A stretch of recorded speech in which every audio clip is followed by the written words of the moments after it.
Selamat malam para pemirsa, kita jumpa lagi di depan Tama TV dalam tema seni dan tradisi yang masih melanjut pembicaraan kita yang terdahulu, yaitu mengenai karakter putra-putra Raden Werkudara, yang diantaranya yang nomor satu adalah Raden Antareja, kemudian ada Raden Gathotkaca dan Raden Antasena, di mana karakter-karakter mereka ini para generasi muda tidak salah kalau kita sentil sedikit agar paling tidak setelah mengerti karakter ini, ya mudah-mudahan bisa mengikuti lah.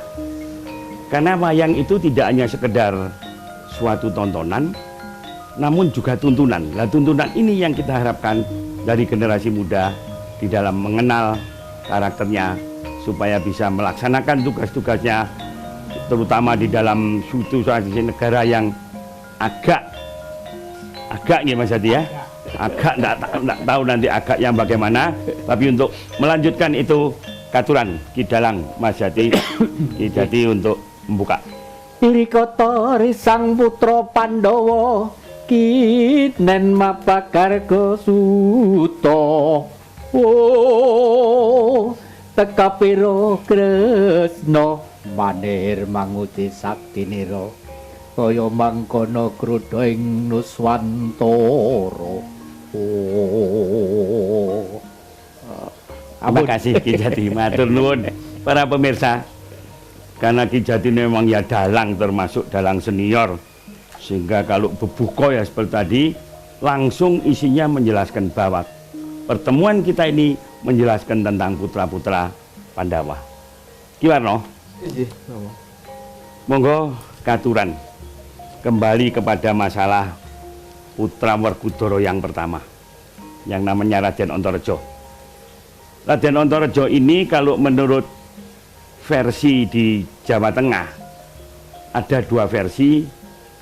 Ada yang menggunakan sisik karena memang dia cucunya Sang Hyang Antaboga naga, sehingga ada yang bajunya bersisik.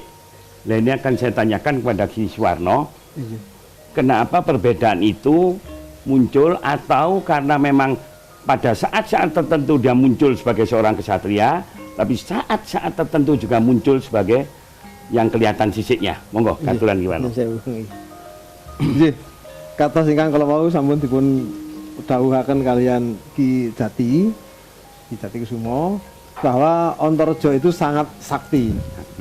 Termasuk bagaimana dia muncul pada saat-saat tertentu yang harus dengan bersisik.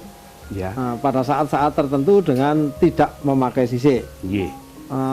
Tuladanipun menawi Antareja menika badhe sowan dhateng Kanjeng Ramanipun utawi dhateng Kanjeng Wanipun, menika dipastikan menika mboten ngagem ingkang sisik. Awujud satriya ngaten nggih. Nggih, awujud satriya ngaten menika. Nah, ingkang sisik ngaten menika dipun agem ambek bilih menika wonten payu-payu ingkang tumuju dhateng peperangan Mbak Wila menika ingkang ngagem sisik, amargi sisik menika lambang dari napa menika, menawi sak menika kados upaminipun wonten rompi anti peluru ngaten menika. Menapa Rama ngaten menika? Apa sampun menapa menika? Macam kotang untuk Nah, nggih, macam kotang untuk Kusumo.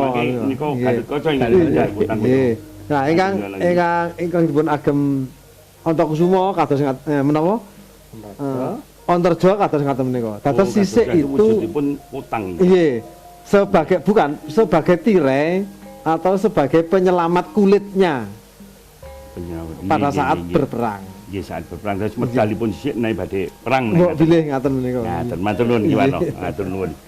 Nah, masih di dalam masalah Antareja nih ya.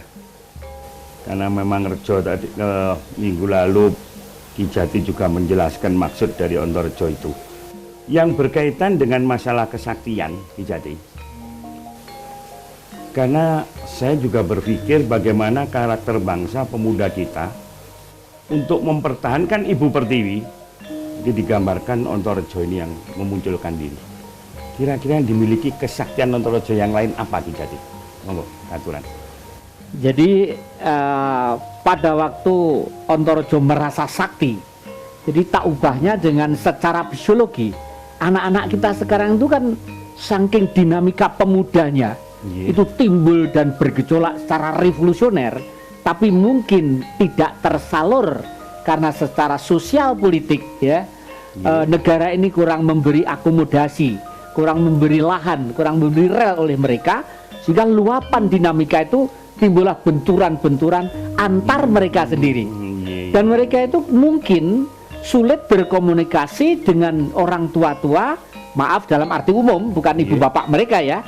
Ibu bapak mereka mungkin juga sibuk masalah ekonomi, sibuk ini juga orang tua, generasi tua seperti kita, mungkin kurang komunikasi kepada mereka. Sehingga suatu saat mereka mencoba menggunakan rasio dan pikirannya yang secara tidak langsung kebetulan antar mereka itu kesaktian itu kan macam-macam. Ada yang pinter Google, ada yang pinter Yahoo, ada yang pinter Korean, ANSI, ada yang pinter Eropaan, segala macam lah. Benturan ini timbul seperti sekarang clash-clash ya, tawuran-tawuran. Nah, jangan ditiru apa yang pernah digambarkan di dalam Ontorojo. Pada waktu Ontorojo merasa sakti, akhirnya Kresna khawatir. Wah, nah ini kalau orang sombong gara-gara lidahnya, barang siapa telapak kakinya aku jilat, dia pasti mati. Itu nanti kita tunda dulu Ki Jati ya. Ini lebih asik lagi kalau ini. Wong dijilat telapaknya kok bisa meninggal ya. Lebih anu lagi. Pemirsa, jangan kemana-mana, tetap berada di depan Dhamma TV. Akan kita lanjutkan kepada episode berikutnya. Terima kasih pemirsa masih berada di depan Dhamma TV. Tadi sudah mulai agak memanas ini, karena Ki Jati sudah mulai mengaitkan karakter kesaktian yang dimiliki Ontorojo dengan situasi generasi muda kita sekarang yang nampaknya kurang puas gitu ya Ki Jati. Kalau menurut Ki Suwarno, kesaktian Ontorojo tadi Ki Jati sudah ngendiko, kalau dia sudah marah, telapak orang dijilat, dia bisa meninggal. Kalau kita kaitkan dengan situasi sekarang generasi muda, dengan bahasa generasi muda kepada orang-orang tua, termasuk pimpinan-pimpinan negara, kira-kira bisa ampuh nggak jilatan-jilatan itu? Monggo, kandulan gimana? Iya. Nah, kalau sudah Ki Jati sudah menerangkan yang seperti itu Romo. Iya. Kalau saya kok hampir sama tapi mungkin berbeda Ki Jati. Beda, iya. Monggo. Ya. Kalau dikaitkan dengan zaman sekarang Romo, artinya kalau saya mengartikan begini Pak Jati. Kalau ini menjilat telapak orang itu bisa meninggal. Kalau generasi muda sekarang itu minimal itu emosionalnya yang tinggi. Ya, emosionalnya yang tinggi. Yang maksudnya begini, anak muda zaman sekarang itu gampang tersinggung daripada memikirkan ucapan yang mestinya itu membangun ucapan yang membangun. Contohnya sekarang ini kalau anak muda sekarang itu dilulu itu tidak mengerti. Dilulu itu artinya dilulu ya. Contohnya begini, misalnya anak-anak saya saja, anak saya itu kalau main ke sana kemari ke rumah temannya itu nggak pernah pamit yang pertama. Terus yang kedua mulia arang-arang misalnya.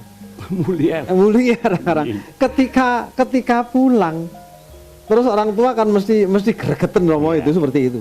Wes, gak usah mulih dulin tok ae kono. Dulin tok lah wis fareka. Nah, arti kalimat itu mereka tidak tahu. Arti kalimat yang seperti itu mereka tidak tahu. Sebenarnya saya ini dimarahi atau saya ditundung minggat nih, itu kan tidak tahu gitu loh. Artinya seperti itu, dimarahi atau seperti salah paham. Ya, seperti itu. Dengan demikian mereka tidak mau pikir panjang gitu loh. Emosinya yang ada di depan, kan seperti itu loh. Emosinya yang ada di depan, sehingga gampang marah kepada siapa saja. Nah, ngaten ya gimana? Coba pemirsa. Cerita Ki Jati dan cerita Ki Warno diambil dari satu topik yang namanya Ontorojo saja, dengan milik kesaktian, dengan memiliki sikap seperti itu, generasi muda kita sekarang seperti itu, memang menjadi sangat memprihatinkan ya Ki Jaki ya. Tentunya sebagai contoh panutan, kisah wayang tidak hanya semata-mata tontonan tapi juga panutan. Hal-hal baik apa yang bisa diserap oleh generasi muda di dalam mengenal tokoh yang namanya Ontorjo? Ya. Tuan Ki Jaki. Ki Warno tadi benar, karena lapangan sudah seperti itu. Bagaimanapun Ontorjo adalah simbol satria. Ya. Satria. Sebenarnya apa yang disampaikan, diucapkan, lalu dia menjadi merasa menemukan jati diri, merasa mampu untuk menjadi senapati, itu sebenarnya kan jiwa seorang pemuda, bahwa saya sanggup untuk ikut mengeluarkan keringat, meneteskan darah, dan membuka dada untuk negeri ini. Kan seperti itu sebenarnya. Tapi digambarkan bahwa telapak kaki orang dijilat, yang dijilat akan mati. Artinya kesaktian yang tanpa didasari oleh hukum-hukum norma sejarah, etika, moral, dan budaya leluhur. Nah, artinya telapak kaki itu kan perjalanan. Ya, Jadi kalau yang muda itu sudah mengabaikan perjalanan yang tua-tua untuk membangun suatu negara yang sulit dan susah, ini nanti kalau dibiarkan jadi senopati malah negeri ini nggak malah kuat, malah korat-karit. Malah korat-karit ya. Oleh karena itu Kresna lalu begini, wah ini gawat ini. Karena kalau sudah telapak kaki perang, orang nggak tahu itu bekas telapak kaki bapaknya atau musuh atau mertua atau ibu, kan nggak tahu. Akhirnya awut-awutan. Nah, sekarang awut-awutannya generasi muda karena ketidaksabarannya sudah terbukti dari gesekan-gesekan seperti itu. Tetapi ketoladanan bahwa dia seorang satria yang sanggup menjaga ibu pertiwi, menjaga kewibawaan bangsa ini. Dia berani untuk mengorbankan jiwa raganya dalam peperangan. Nah, itu yang kita butuhkan ini jadi ya. Baiklah para pemirsa, jadi ada keteladanan, ada yang bisa kita serap di dalam mengenal seorang Ontorjo ini, karena di dalam tipe dia, walaupun dia bisa galugalan seperti itu, melihat telapak kaki, kalau dia marah bisa semua dijilat, bisa dia sampai meninggal. Tapi minimum ada jiwa kesatria yang dimiliki oleh Raden Ontorjo itu di dalam membela negaranya. Sehingga pada saat terjadi perang Bratayuda nanti, dia rela untuk mati terlebih dahulu untuk menghindari hal-hal yang tidak dikehendaki di dalam peperangan, karena dia tidak, kalau dia sudah marah, generasi muda ini tidak bisa membedakan lagi teman atau kawan, semua disikat aja, kira-kira begitu aja dia. Nah, akibatnya kepemimpinan akan datang juga menjadi lebih korat-karit. Nah, ini yang perlu diwaspadai oleh generasi muda. Watak satrianya seorang Ontorjo itu yang tetap kita panut, kita jaga, dan kemauan dia untuk berkorban demi negaranya juga harus kita jaga. Tapi untuk kelanjutan memimpin negara ini perlu kita pikirkan lebih jauh. Baiklah para pemirsa, kita masih berada di depan Dhamma TV yang akan kita lanjutkan pada segmen berikutnya. Terima kasih para pemirsa masih tetap berada di depan Dhamma TV. Kita akan melanjutkan kisah tentang seorang kesatria yang namanya Raden Ontorjo tadi, yang tadi sudah disebutkan Ki Jati, Ki Swarno, bagaimana seorang kesatria Ontorjo ini bisa dijadikan panutan oleh generasi muda sekarang. Ki Swarno, tadi dari banyak cerita Ki Jati tentang kesaktiannya, tapi juga tentang kekesatriaannya. Pada saat Ki Swarno menjelaskan kepada anak-anak didik, supaya anak-anak sekarang tidak menjadi emosional, tidak gampang sekali untuk berkelahi, itu menurut Ki Warno arahannya tentang Ontorjo ini gimana sebagai contoh? Monggo. Arahannya untuk anak-anak didik saya, Pak. Iya. Minimal sementara hanya karakternya saja. Karakternya yang gagah berani, sopan santun, kemudian menghargai hak-hak orang lain, dan tetap menjaga kehormatan sesama. Itu yang kita tanamkan lebih dulu.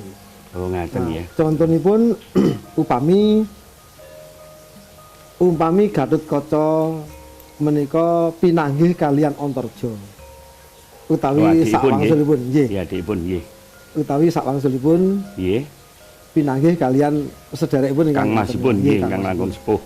Lah menika senaosa Antarja menika sanes satunggalipun raja ngaten, Prabu Anom Oh, ngaten nggih, nggih, nggih. nggih, nggih. Lah menika Nggih. senaosa mboten sepinten ugal-ugalan, tapi tetap karena adiknya itu seorang raja, jadi tetap harus dihargai sebagai raja. Saling menghargai ngaten nggih. Nggih, saling menghargai. Nggih, nggih. Sami kalian Gatotkaca pun nggih ngaten.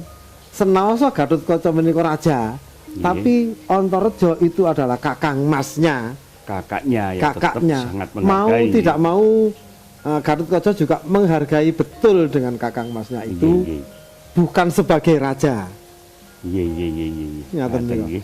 Lah, menika yang ditanamkan untuk anak-anak paling tidak mereka akan mampu menghormati siapa saja menurut pada saat itu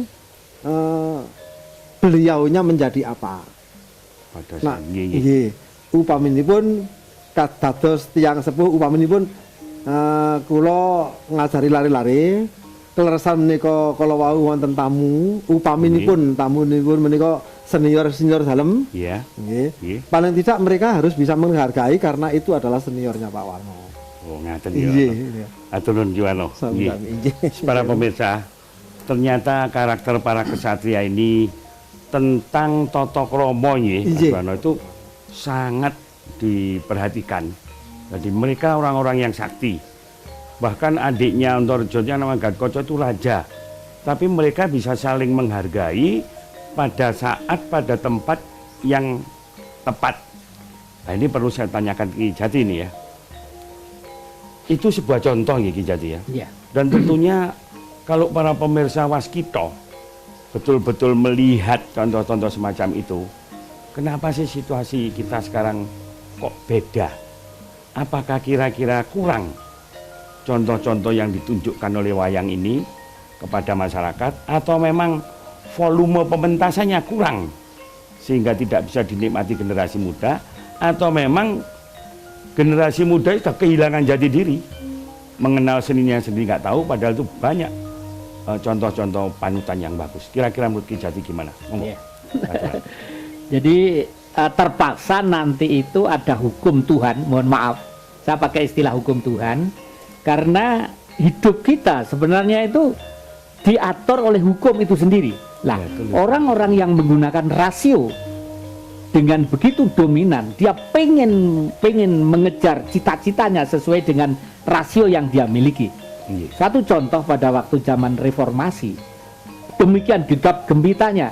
Sebenarnya pada waktu itu kami kebetulan punya grup namanya MARI, Majelis Rakyat Indonesia. Seluruh Indonesia itu ada 27 ormas, saya sekretaris jenderalnya. Dan saya waktu mereka masuk ke Senayan, kita juga mau nimbrung, ayo kita bangun bareng-bareng. Nah, pada waktu karena masa saya masa ormas, mereka masanya masa kampus ya, dianggap wah jangan, ini urusan orang intelek, orang berpikir. Nanti kalau rakyat secara umum ikut campur, nanti malah keliru semua. Nah, akhirnya kita orang tua-tua sadar bahwa nanti udahlah, memang anak-anak harus begitu ya. Iya. Ternyata apa hasilnya? Karena tidak ada getaran nilai filosofis yang mewarnai mereka. Apa jadinya sekarang reformasi ini? Iya, iya. Lebih amburadul dan lebih berantakan, tidak karu-karuan. Karena fondamen dasarnya tidak ada. Tetapi nanti suatu saat seperti Krishna berhadapan dengan Antareja. Krishna terus terang aja pengen mematikan si Antareja. Iya. Karena kalau nanti emosional rasio kesaktian itu dibiarkan, dunia itu kacau balau. Akhirnya Dunia Krishna kacau balau. minta kepada Arjuna, masa iya kamu punya kesaktian? Ya, Wo itu Pak D, silakan gitu. Loh, tapi nanti kalau saya mati bagaimana? Silakan Wah. kamu menjilat telapak kakimu, gitu. Ditipu itu ya. Loh, nanti kalau saya mati bagaimana, Wo? Apa kamu lupa kalau saya ini punya pusaka namanya Bunga Wijaya Kusuma? Untuk Orang mati menunjukkan. belum waktunya, saya hidup kembali. Oh ya, Kalau jiwa pengen tahu, saya lakukan. Udah, itu jilat telapaknya kaki sendiri, biar begitu. Tokoh ya meninggal ya. Nah, Krishna terpaksa tidak menghidupkan karena nanti kalau emosional yang rasional ansih seperti itu biarkan, dunia itu kacau balau. Karena isinya hanya emosional pikiran. Iya. Terima kasih. Matur nuwun. Wah, pemirsa, nampaknya memang terlalu luas bahasan kita ini ya. Kembali pada Ki Suwarno. Kalau menurut karakter apa yang ditunjukkan oleh Ontorejo, ini menurut Ki Warno manfaatnya apa mengenal karakter Ontorejo di dalam rangka mempertahankan NKRI termasuk Sumpah Pemuda yang ada itu. Monggo, Iya. aturan Ki Warno. Nggih, nyun sewu. Nggih, Rama. Pesan yang sebenarnya yang disampaikan oleh Ontorejo itu sangat mudah sekali kalau kita mau memahami dengan yang namanya Ontorejo itu ada di kesatrian menapa? Sabto Pertolo. Sabto Pertolo. Iya, Kesatria Sabto Pertolo. Sabto Pertolo. Sabto Pertolo itu sudah jelas yang tadi sampun dipun dawuhaken Ki Jati. Jadi, Sabto itu pitu, Pertolo itu bumi. ya bumi, dalam bumi. Ju. Dengan Sumpah Pemuda, kalau kita mau sebenarnya dari kecil sedini mungkin maksudnya, kalau kita mau mengenalkan dengan budaya kita, itu sebenarnya Sumpah Pemuda itu sudah terjawab. Iya. Yang artinya tadi sudah sedikit saya sampaikan tentang budaya lingkungan. Iya. Minimal di lingkungan rumah kita, itu marilah kita berbudaya seperti nenek moyang kita. Itu memberi contoh kepada yang muda itu seperti itu. Contohnya ngaten, Romo. Di rumah misalnya itu di rumah itu diajari dengan cara dari pagi, Iya. dari bangun pagi. Bangun pagi itu harusnya seperti ini. Seperti ini itu begini, Romo. Bangun pagi dipastikan ora leren klosat-klosot ana dhuwur kasur. Males-malesan, iya. Nah, males-malesan. Begitu mata terbuka langsung bangun. Walaupun tidak ngapain-ngapain misalnya ngoten. Bahasanipun lak ngoten nek menika Romo nggih. Tapi minimal itu sudah mengajarkan aktivitas dengan energi yang dibangun mulai pagi itu Romo. Nggih. Mbak Bilih ngaten. Matur nuwun Ki Suwarno. Jadi para pemirsa, Ki Suwarno tadi menjelaskan tentang sikap ya. Kebiasaan kita keseharian yang sebetulnya tidak lepas daripada karakter sikap yang dimiliki seorang Ontorejo. Kalau kita bicara tentang kisah sejak kecilnya Ontorejo, dia itu mempunyai sikap yang sangat rajin sekali. Rajin dalam arti kata senang bekerja, senang bertapa, senang mencari ilmu, senang belajar terus-menerus.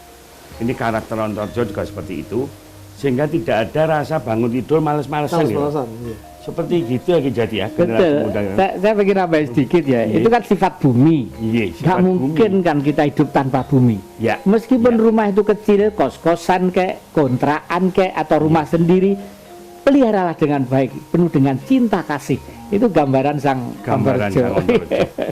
Para pemirsa, memang indah sekali kalau kita betul-betul mau memperhatikan bagaimana karakter kata wayang yang disampaikan oleh para narasumber tadi, Ki Jati dan Ki Suwarno. Kita tidak akan bosan-bosannya berada di depan Dhamma TV sepanjang para pemirsa mempunyai keinginan, mempunyai itikat baik untuk mendidik putra-putri kita, calon generasi penerus bangsa ini. Kita serahkan kepada Bapak Ibu sekalian sebagai pemirsa, bisa disampaikan kepada anak-anak didik kita. Mudah-mudahan kisah-kisah ini bisa menyerap hati sanubari para pemirsa dan bisa disampaikan ke seluruh lini untuk menjaga kesinambungan bangsa ini di dalam mempertahankan Ibu Pertiwi. Ngaten ya Ki Jadi ya. Selamat malam para pemirsa. Kita akan jumpa lagi pada episode yang akan datang di dalam tema dan tradisi dengan Dhamma TV. Selamat malam. Rahayu.